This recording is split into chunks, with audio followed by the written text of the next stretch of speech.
설교 제목을 기억하시는 분 계십니까? 형극의 길. 예. 근데 오늘은 형극과 형극을 넘어옵니다. 오늘 설교 본문은 굉장히 짧습니다. 그런데 설교는 만만치 않습니다.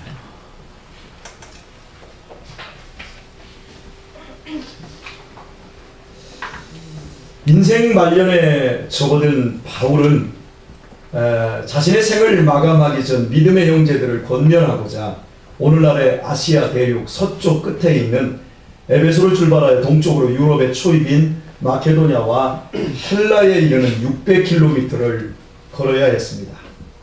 평균 수명이 40에도 미치지 않던 당시에 50세 전후인 고령의 나이와 평생의 지병을 지닌 병약한 몸으로 600km를 걸으며 풍찬 노숙을 한다는 것은 바울에게 매우 힘든 형극의 길이었을 것입니다.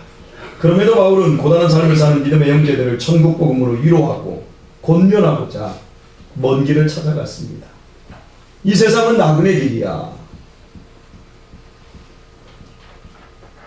우리 이게 마지막 만남이야. 우리 천국에서 꼭 보도록 하자. 믿음을 잃지 말라고 이 권면을 하고자 600km를 찾아갔습니다. 형극의 고통 가운데 버거운 일정을 마무리하고 가장 빠른 배편으로 지중해를 건너 귀환하고자 했지만 유대인들이 바다 한가운데서 바울을 죽이려고 공모하자 바울은 배편을 포기했습니다. 결국 최선의 방법을 포기하고 최악의 길 600km의 길을 다시 걸어 올라가야만 했습니다. 지난주에 우리가 살펴보았습니다. 그리고 이 살펴본 것처럼 바울의 이런 형극의 길은 사도행전을 기록한 의사 누가와 합류하는 계기가 되었고 그리하여 사도행전의 기록에 있어서 3분의 1이 넘는 후반부 기록을 생생하게 완성할 수 있게 되었습니다.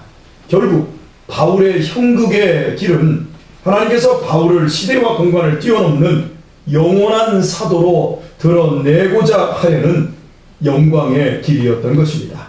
이처럼 믿음 안에 있는 우리에게 아무리 거칠고 힘든 형극의 길이라 할지라도 결코 헛된 길은 없습니다. 모든 형극의 길에서 하나님의 선택받은 자녀는 배우며 단단해지며 자신의 내면을 성장시키게 됩니다. 이런 이유로 성도에게 가던 길이 틀어지고 막힐 때마다 언제나 하나님의 말씀은 편한 길이 아닌 형극을 가리키게 됩니다. 문제는 말씀이 가리키는 형극의 방향을 향해 나아갈 것이냐 말 것이냐는 본인의 의지에 달려 있습니다. 이때의 선택에 따라 운명의 향방이 결정되어집니다. 성도 여러분, 제가 우리 아이들을 데리고 백두산에 갔을 때 백두산 천지에서 그 생각을 했습니다. 백두산 천지에서 비가 떨어집니다. 막 비가 떨어지는데 비 한 방울이 그 천지 딱 그 북쪽 그 북파 쪽으로 올라가서 비가 쭉 내려오는데 이쪽에서 오른쪽으로 조금만 약간만 치우쳐서 비가 내리면 그 비는 쪼르륵 흘러서 압록강으로 해서 결국에는 서해바다로 올라갑니다. 그런데 왼쪽으로 조금만 치우쳐서 비가 내리면 왼쪽으로 흘러서 두만강으로 해서 동해바다로 올라가 버립니다. 뒤쪽으로 올라가 버리면 저쪽 아모르강 쪽으로 해가지고 저 북해 쪽으로 가버립니다. 그리고 앞쪽으로 조금만 치우치면 천지로 퐁당 빠져버립니다. 그 미세한 차이가 결국에는 어마어마한 차이가 되어지는 것처럼 오늘 우리의 믿음의 삶의 선택이 지금은 별 차이가 안 나 보이지만 나중에 시간이 가면 갈수록 엄청난 차이가 나죠. 선택 잘하시기를 축복합니다. 믿음의 선택할 수 있기를 바랍니다. 오늘의 본문인 6절의 말씀은 어마어마한 형극의 길을 헤쳐나온 바울이 빌립보에서 무교절을 보낸 후에 배를 타고 닷새 만에 드로아에 도착하여 2일을 머물렀다라는 짧은 기사입니다. 닷새가 며칠이죠? 네? 어른들은 웃어요. 그런데 우리 유신이랑은요, 닷새가 며칠인지 몰라요. 죄송한 얘기는 중고등학생들 닷새가 며칠인지 모르는 애 있어요. 일에는 며칠이에요. 제 똑똑한 혜원이한테 물으면 일에는 며칠이야. 모르잖아. 우리가 지금 옛날 말을 쓰고 있으니까 여러분 지금 웃었습니다. 좀 제 잘못이 아니라 제 공부 1등 하는 애예요. 학교에서. 반장이에요. 근데 일에는 몰라요. 제가 물은 거예요. 잘 물었지요? 그지요? 네. 닷새 만에 드로아에 도착하여 7일을 머물렀다는 짧은 기사인데 여기에 주목해야 할 대목이 있어요. 바울 일행이 배로 떠나 닷새 만에 드로아에 도착하였다는 증언인데 5일 걸린 백길, 그것이 주목해야 할 것입니다. 사도행전 16장 11절에 의하면 바울이 2차 전도 여행 중에 같은 코스를 5일이 아니라 이틀 만에 건넌 것을 보게 됩니다. 그러나 오늘 본문에서 우리가 읽은 대로 이틀 백길의 에게해를 다시 건너는데 닷새가 소요되었습니다. 왜 이틀 백길이 5일의 백길로 늘어난 것일까요? 모르겠어요? 이틀 백길이 5일로 늘어났어요. 바다 위에서 엄청난 풍랑을 만났다는 것을 의미합니다. 당시 엔진을 갖추지 못한 이 갤리선들은 풍랑에 휩쓸려 전복하거나 며칠씩 표류하는 것은 다반사로 일어나는 일이었습니다. 틀림없이 풍랑을 만난 배가 동제력을 잃고 이틀 백길에 2배 반이나 되는 5일 동안 표류한 것입니다. 11년 전 저는 노예 수양회로 울릉도와 도쿄 방문을 할 수 있는 기회를 얻었습니다. 그때 제 아내는 못 가고 제가 하영이만 데리고 갔었더랬습니다. 그날 평택에서 출발하면서 날씨가 좋았습니다. 그러나 동해시의 묵호항에서 배를 탔을 때 약간의 바람이 불기 시작하더니 30분쯤 진행했을 때 먹구름이 끼면서 바람이 점점 거세집니다. 그러더니 강한 비바람과 함께 파랑주의보가 내려지고 항구에 있는 배들이 출항을 금지시켜버리고 이미 출항한 배들은 가까운 곳으로 대피하라.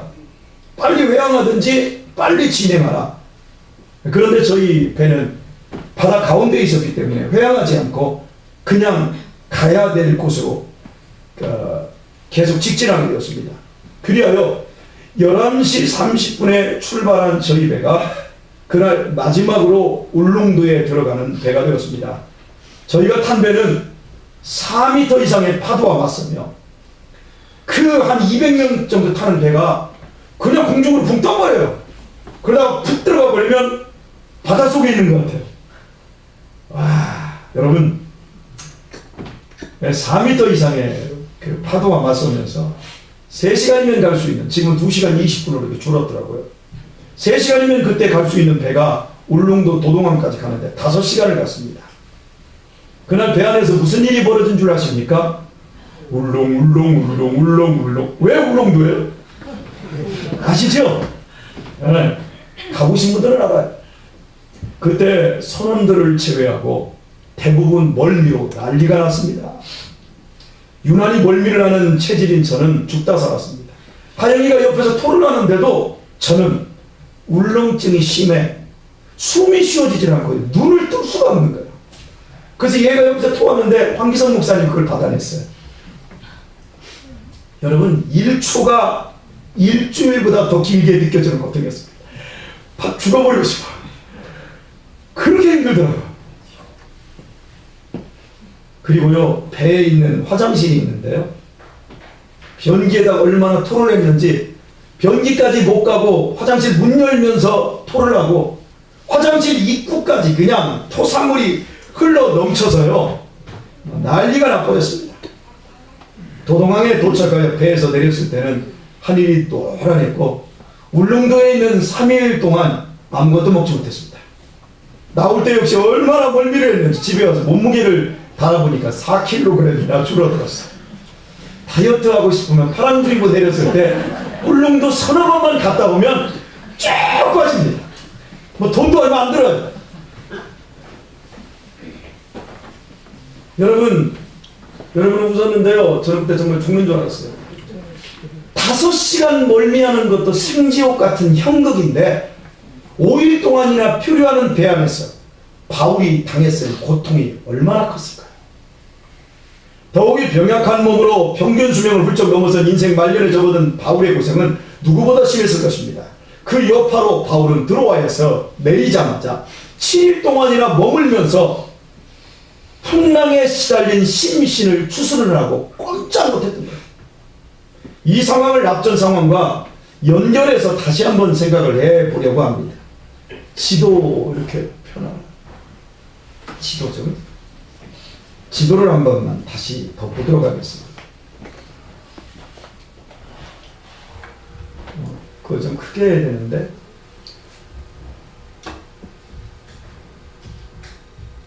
지도를 조금만 크게. 아니. F5키 누르면 커지지 않나? 쭉 내려. 됐어요. 자, 지난주에도 지도를 한번 확인했습니다. 오늘 그때 확인을 못 하신 분들을 위해서요. 현재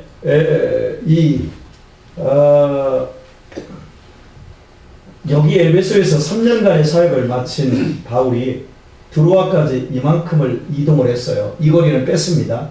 그리고 이제 배를 타고 이렇게 해서 네아폴리로 해서 빌립보까지 갔습니다. 그러면서 여기서부터 이렇게 이쪽을 마케도니아 반도라고 하고 이쪽을 그리스 이제 아가야라고 합니다. 여기서부터 이렇게 걸어서 이렇게 해서 고린도까지 와서 믿음의 권면을 하는데 600km를 걸었어요. 걸었더니 여기 와서 이제 배를 타고 배만 타면 이 갱그레아에서 배를 타면 이렇게 해서 여기 수리 안디옥까지 편하게 배로 갑니다. 근데 여기서 이 바다에서 죽이겠다고 하니까 배를 못 타고 이 걸어온 형극의 길을 다시 걸어서 이 빌립보까지 간 거예요. 여기서 누가를 만났어요. 여기서 네아폴리에서 배를 타고 이 드로아까지 이게 평소에 이틀길이에요. 이게 아시겠죠? 이틀길? 이렇게 이틀길을 가야 되는데 여기서부터 여기까지 가는데 5일이 걸렸다는 얘기예요. 여기 내려가는 것도 형극인데 다시 올라가는 건 엄청난 형극입니다. 그리고 다시 여기서 이틀길을 편하게 가면 되는데 이 편한 길조차 풍랑을 만나서 죽을지 살지 모르는 고생을 하고 여기에 도착해서 7일 동안 나가 떨어져 있었던 거예요. 예, 이해하셨죠? 불 켜주시고요.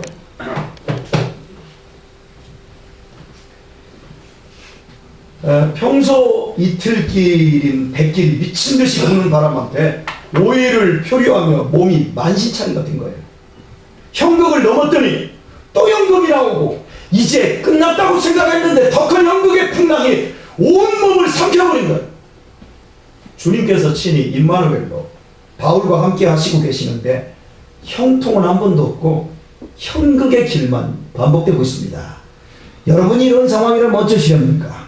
여러분의 앞길이 이렇게 펼쳐진다면 과연 어떻게 하시겠습니까? 죄송하지만 여러분의 앞길은 죽을 때까지 형극의 길로 형극을 넘었더니 또 형극이 나올 것이고 형극을 넘었더니 또 형극이 나오게 될 줄 믿습니다. 아멘. 안 해도 계속돼요. 왜냐하면 세상은 놀이터가 아니에요. 세상을 한 영혼이라도 마귀가 끌고 지옥 가기 위해서 혈안이 되어있는 죄악 세상입니다. 여러분들이 주변에 알고 있는 평화로운 사람들, 안정된 사람들 다 이장된 것입니다. 그리고 한시적인 거예요. 모든 인생은 형극 가운데 그 운명이 처해져 있어요. 바울은 빌립보서 1장 10절 상반절에서 이렇게 권면합니다. 진실하여 허물 없이 그리스도 예수의 날까지 이루고 말합니다. 진실하여 허물 없이 그리스도 예수의 날까지 이루고, 진실하다라는 말의 성경적인 본 의미는 섞은 것이 없다, 불순물이 없다는 뜻입니다. 귀하고 가치 있는 것은 모조품이 굉장히 많습니다. 명품은 모조품이 많습니다. 속과 겉이 다르고 안과 밖이 다른 것이 모조품입니다. 가짜는 그런 겁니다. 기독교에는 특히 사이비와 이단이 많습니다. 여러분 매우 부끄럽게 생각할지 모릅니다. 신천지 같은 이단들은 교회를 대상으로 하는 영혼 사냥에 혈안이 되어 있는데요. 한국교회의 대표적인 허물들과 이런 그 허물들과 그 부패를 사진 찍든지 스크랩을 해서 그걸 가지고 다니면서 사람들에게 막 나눠주면서 한국교회는 가짜라고 얘기하면서 우리 신천지가 진짜라고 얘기합니다. 그러나 그들이 틀린 것은 형제의 허물을 들추고 그것을 이용하여 득을 보고자 하는 것은 성경적인 전도가 절대 아닙니다. 그리고 무엇보다도 그들은 거짓말을 합니다. 교회 안에 좋은 믿음의 성도인 것처럼 딱 들어가지고 1년 동안 2년 동안 열심히 해서 사람들 다 자기 사람으로 만들어버립니다. 그리고 목사를 딱 바꾸고 신천지 목사를 딱 퇴단해버립니다. 어떤 경우에도 거짓말하는 자는 그건 하나님의 영의 인도함을 받는 것이 아닙니다. 거짓은 거짓입니다. 거짓은 좋은 것이 절대 아닙니다. 하나님의 백성은 절대로 그렇게 전도하지 않습니다. 오히려 형제의 비극을 보면서 안타까워서 애통하고 기도하고 권면해주게 되어 있는 것입니다. 여러분 속지 마시기를 축복합니다. 우리 교회에 천안에 있는 그 교회에서 신천지가 들어와서 그 교인들하고 막 그 대판 싸움이 있고 해가지고 한 30명 정도가 교회를 나가버리고, 근데 그 교회에서 그 싸움이 일어났을 때 그 교회를 지켜낸 사람들이 얌전하신 분들이 아니더라고요. 평소에 교회에서 막 껄렁껄렁거리시는 분들이 신천지가 들어오니까 니네 이놈 새끼 하면서 막 몽둥이 들고 쫓아가니까 다 도망가더라고요. 그래서 하는 말이 교회에는 이런 거친 성도도 있어야 되는구나 그렇게 얘기해서 우리 교회는 그런 신천지가 오면 이거 어떻게 지켜내나 아무리 봐도 거친 사람은 나밖에 없어요. 제가 싸움을 제일 잘하거든요. 여러분이 기도해 주세요. 그렇게 했다가는 정말 이제 이러고 갑니다. 본질에서 조금 이제 빗나갔는데요. 여러분, 기독교가 가짜 사이비와 이단들이 많은 이유가 뭔 줄 아십니까? 진짜이기 때문에 가짜가 많은 거예요. 타종교는 사이비가 거의 없어요.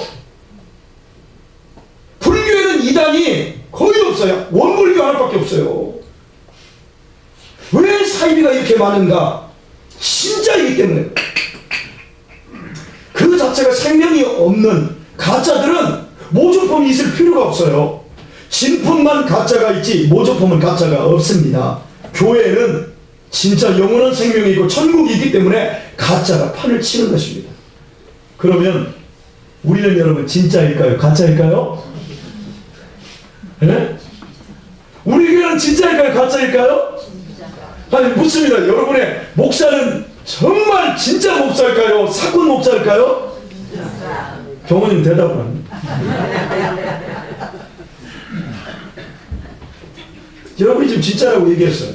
그런데 제가 여러분의 걱정거리를 얘기해 볼게요. 십자가의 복음이나 천국과 지옥은 다 진짜이고 목사님도 진짜이고 장로님들도 진짜 같은데 나만 가짜같이 느껴져요. 그렇지 않나요? 내 허물과 내 가식이 너무 많기에 다른 사람의 믿음은 진짜 같은데 내 믿음은 가짜처럼 느껴지는 이것이 우리의 고통입니다. 그렇지요? 예수를 믿으면 천국 가나라 다 알지만 나는 믿고 있지만 나는 못 갈 것 같아. 왜? 나는 가짜니까. 그 생각이 여러분에게 있어요? 없어요? 예, 없다고 하는 사람은 이상한 거예요. 그러나 그 마음이 우리에게 있지만요, 성도가 하나님의 사랑 안에서 은혜 가운데 자라고 성숙해가면 어떤 일이 일어나는 줄 아세요? 안과 같이 진품이 되어갑니다. 진짜가 되어가요. 외적인 크리스찬이 내적으로도 온전한 크리스찬으로 진실하고 허물이 없어져 가는 겁니다.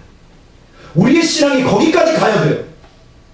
바울이 진짜 하나님의 사람인 것을 어떻게 알 수 있습니까? 바울은 원래 예수 믿는 사람들을 잡아 죽이는 인간이었어요. 예수님을 살았을 때 만나지도 못했어요. 그런데 자기가 사도 중에 사도라고 얘기해요.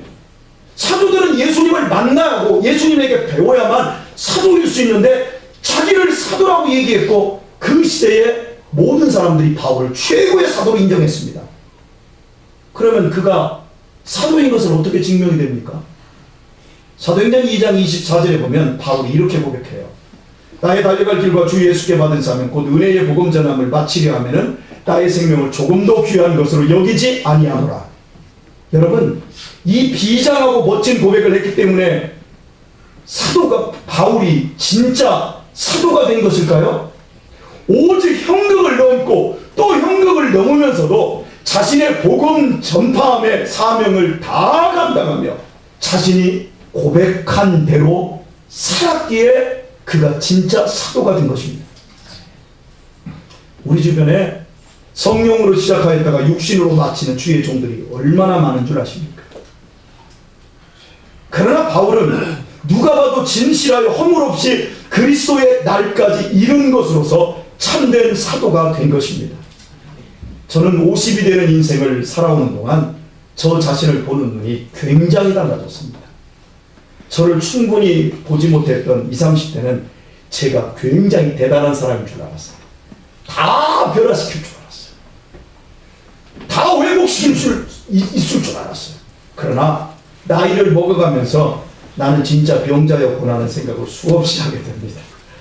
저는 지금도 날마다 깨어지면서 제 안에서 많은 불순물이 빠져나가고 속이 연그러가고 있음을 느끼고 있습니다. 어린아이의 특징은 작은 돌뿌리에도 쉽게 걸려 넘어지고 맙니다. 넘어지고도 안전하고 징징댑니다. 작은 개울 하나도 넘지 않습니다. 우리의 신앙도 어리면 사소한 돌뿌리에도 넘어지고 시험이라는 작은 개울물 앞에서 엎어지고 나가려고 하지 않습니다. 감히 형극을 넘고 또 형극이 나오고 또 형극을 넘어도 감히 그 형극을 넘어 맡겨진 사명을 감당한 엄두를 못 내고 넘어져 버립니다. 심지어 믿음을 포기해 버립니다. 그러나 우리의 신앙이 장성하면 넘어져도 일어나고 엎어져도 다시 추슬러서 주님의 복된 날까지 완주하게 됩니다. 전방부대의 믿음이 신실한 연대장님이 부임했습니다. 그러자 군대 교회가 갑자기 매주 차고 넘쳤습니다. 얼마 전에 제가 제 군대 동기 군목에게 들은 얘기예요. 연대장은 더 많은 병사들에게 복음을 들려주고자 휴가 포인트 제도를 도입했어요. 요즘 군대 좋아요. 다시 한번 하고 싶어요. 우리 군생활 같이 김범준 집사님도 같이 했는데 한번 다시 가도 좋겠어요. 그치? 요즘 같으면 네. 휴가 포인트제를 준대요. 교회 예배 참석하면 포인트 1점, 성가대역은 2점. 그랬더니 60평 예배당에서는 도저히 예배를 드릴 수 없어서 연대 강당으로 옮겨서 휴일 예배를 드려야 했습니다. 고무적인 일이었습니다. 엄청나게 모험됐습니다. 그런 연대장이 1년 후 진급하여 장군으로 영전에 갔고 공교롭게도 불교를 믿는 연대장이 왔습니다. 그리고 맨 먼저 휴가 포인트제를 없앴습니다. 어떻게 되었을까요? 250명 예배 인원이 3주 후에 18명으로 줄었습니다. 주어진 길을 믿음으로 완주하는 사람은 변화되고 잘하고 성숙해져가는 진짜 알곡 성도가 아니면 절대로 할 수 없는 일입니다. 좁은 신앙의 길을 참아내고 이겨내며 결국 영원한 천국에 들어갈 수 있는 사람이 많지 않을 것입니다. 지난주에 말씀드렸듯이 이 세상에 사는 모든 인생은 삶 자체가 형극이면서도 결국 가장 무서운 형극을 향해 가고 있다고 말씀드렸습니다. 인생의 노년은 최대의 형극입니다. 아무리 대단한 재벌이고 정치인도 늙으면서는 형극의 모든 고통을 다 당하게 되어 있습니다. 대한민국의 70대 중반의 세계적인 기업 총수가 뇌출혈로 쓰러져 벌써 수년째 식물 인간처럼 병실에 누워 있습니다. 돈은 얼마든지 있습니다. 천문학적인 돈이 있습니다. 생로병사의 형극을 피하거나 극복할 수 있는 인간은 아무도 없어요. 그러나 형극을 이길 사람들이 있습니다. 그들은 예수 그리스도의 복음 안에서 그 영혼과 인격이 자라고 성숙해져가는 참된 성도들입니다. 자라지 않고 쭉정이가 되는 성도가 아니라 내면적으로 연결어가는 알곡 성도들만이 인생 최후의 형극을 이길 수 있습니다. 제가 목회하면서 목회의 짐이 얼마나 무거운지 모릅니다. 목사님 무슨 얘기를 그렇게 하세요? 목사님처럼 쉽게 목회하는 분이 없는 것 같은데, 여러분이 혹시 그렇게 생각하면 여러분의 자녀들을 꼭 목사 만드십시오. 그리고 딸들은 목사에게 시집 보내시기 바랍니다. 한번 해보세요. 저는요, 교회를 개척해 놓고 수년을 이렇게 기도했습니다. 하나님, 사람 잘못 보셨어요. 저는 목사의 그릇이 안 되거든요. 저는 목사의 인격이 안 되거든요. 저를 하나님 너무 평가하고 계신 거예요. 하나님 실수하시는 것 같아요. 제 양심이 허락되지 않는 거예요. 제 허물을 제가 너무 잘합니다. 그래서 할 수만 있으면 설교를 안 하고 싶었어요. 진실한 하나님의 말씀을 들고 강단에 설 때마다 제 자신의 거짓됨으로 너무나 좌절된 순간이 한두 번이 아니었어요. 성도들이 변화도 안 되는 것 같고, 나도 못 지키는 설교 못하나 싶은 그 자괴감이 저를 얼마나 괴롭혔는지 몰라요. 그것이 제게는 형극의 길이었습니다. 얼마나 설교 멀미에 시달리며 울렁증이 왔는지 모릅니다. 그런데도 울며 겨자 먹기로 또 하고 또 했어요. 계속 가는 거예요. 주저앉고 싶지만 또 가고 또 가고 또 가고 보니까 그 자리에 하나님의 영광이 있더라고요. 한 번도 짐이 가벼운 적은 없었지만 포기하지 않고 계속해서 그냥 가보니까 그곳에 하나님이 예비하신 복이 있었습니다. 우리 교회 성도님 중에 어떤 분이 제게 이렇게 말했어요. 여기 계세요. 목사님의 설교 듣게 되어서 얼마나 좋은지 몰라요. 그런데 너무 힘들고 부담돼. 설교는 좋은데 엄청나게 부담된대. 우리의 신앙과 삶은 우리가 결심하고 다짐하는 것으로 다 될 수 있는 것이 아니에요. 진정한 믿음이 있어야 합니다.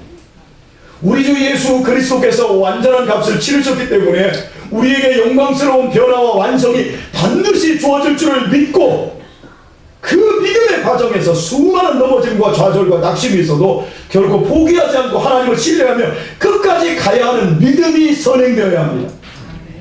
나의 가짜 같은 못남을 가지고 하나님의 면전에 나아가서 하나님의 긍휼과 은혜를 구해야 합니다. 도움을 요청해야 합니다. 강력하게 매달려야 합니다. 그 사람만이 형극의 길이 겹친다 할지라도 허물 없이 진실한 신앙으로 주님을 만나는 자리까지 가게 될 줄 믿습니다.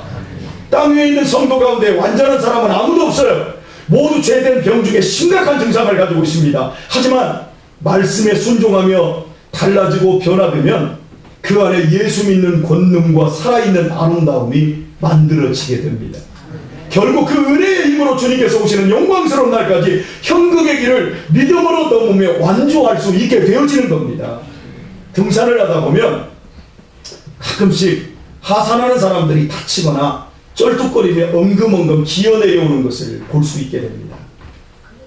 이는 정상을 목적으로 하였기에 올라갈 때 힘을 다 쏟아버려 막상 올라간 후에 내려올 기운이 없기에 일어난 비극입니다. 정상은 목적지가 아니에요.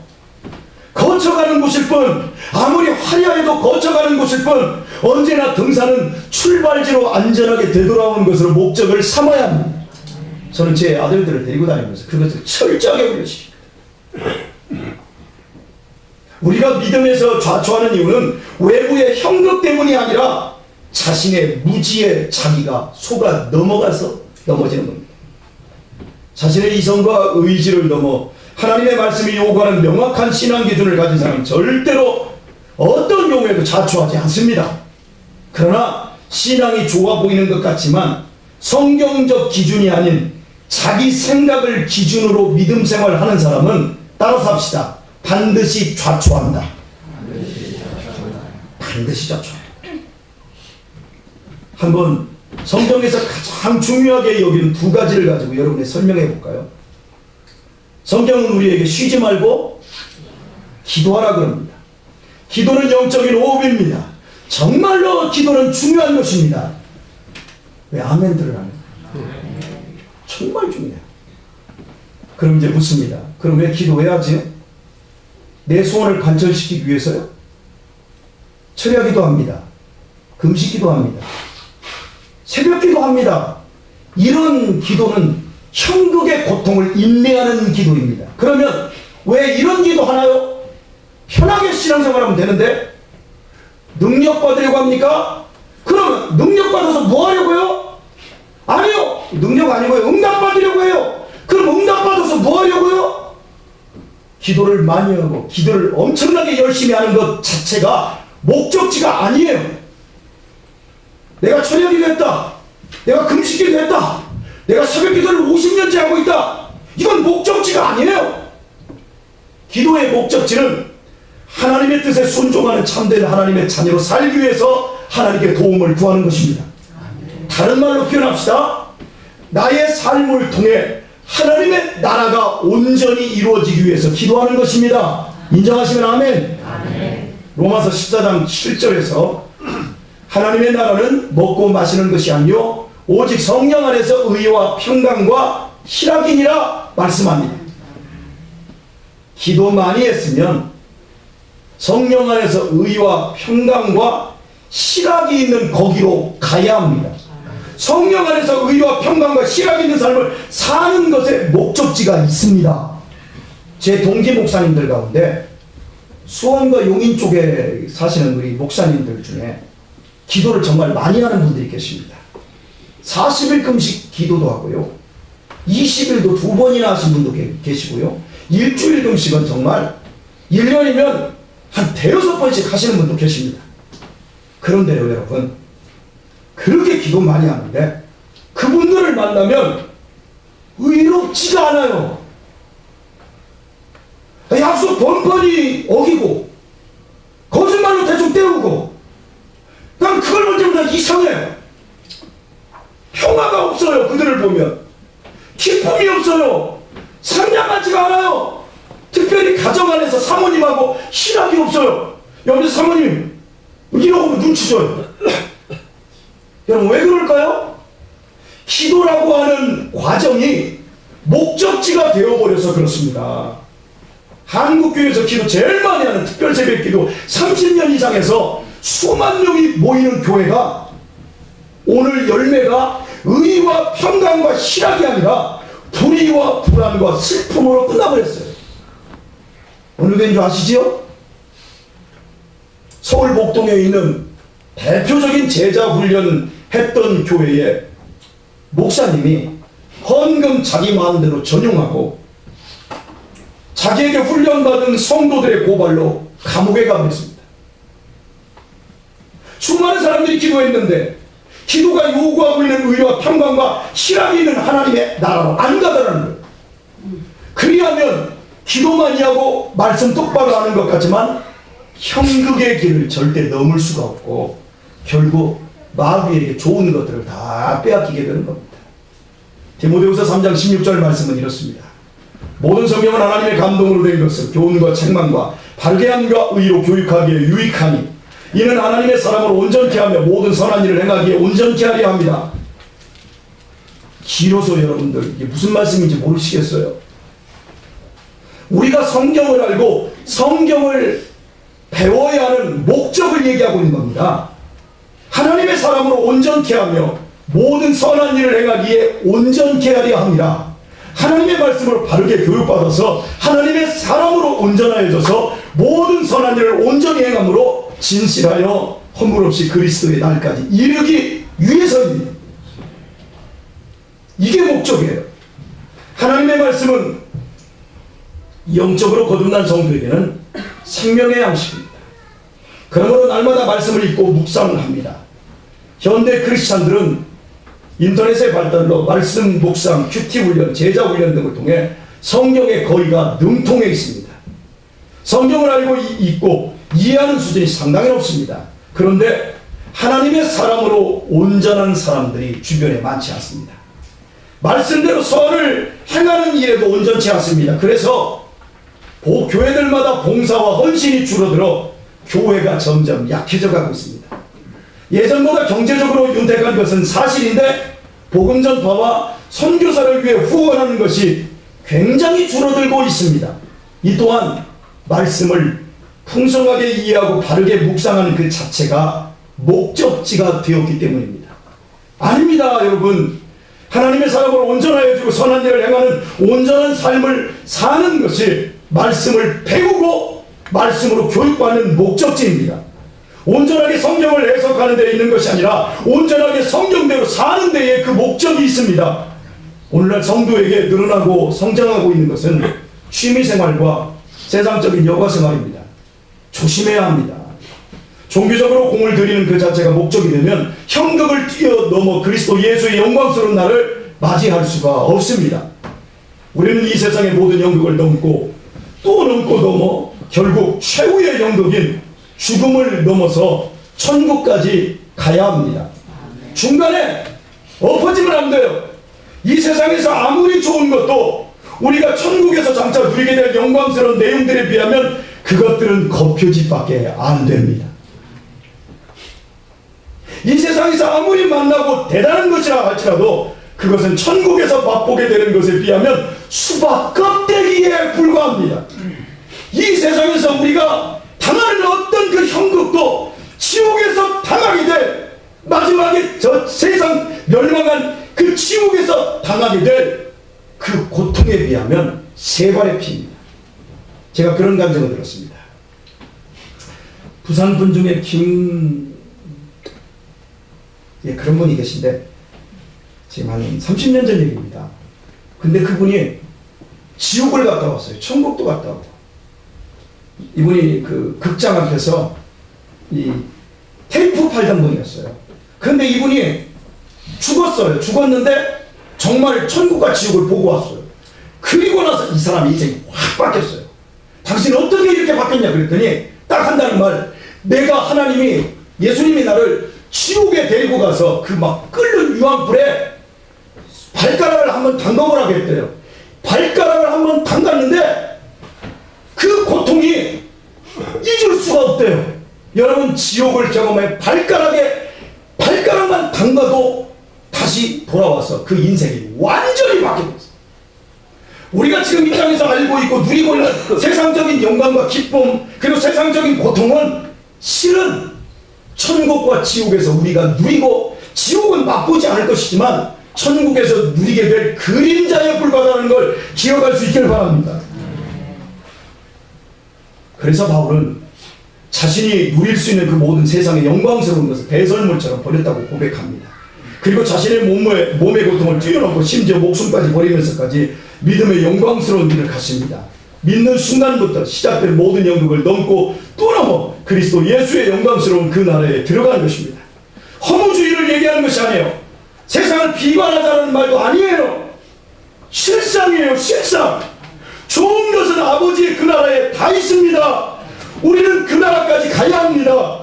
어떤 형극이 앞을 가로막아도 우리의 목적지가 바로 거기입니다. 거기까지 갈 때까지는 절대 포기할 수 없습니다. 모든 영역을 넘고 그 영원한 나라에 들어가기까지 우리는 이 땅에서 그리스도 예수의 사람으로 온전하여지고 온전히 선을 행하며 의와 평강과 신학의 삶을 반드시 살아내야 합니다. 그렇게 우리는 성장하고 단단해지고 거룩해져 가야 합니다. 참된 성도에게 고난은 있지만 결국 실패는 없습니다. 구원받은 하나님의 참된 자녀에게 있는 형극은 그 형극이 결국 구원을 실패하게 할 수 없습니다. 오히려 이런 형극들을 합력하여 선을 이루시는 임마누엘의 은총으로 더 강력한 구원의 은혜를 누리게 되어 있습니다. 혹시 오늘 여러분의 삶이 형극을 넘어왔는데 또다시 형극입니까?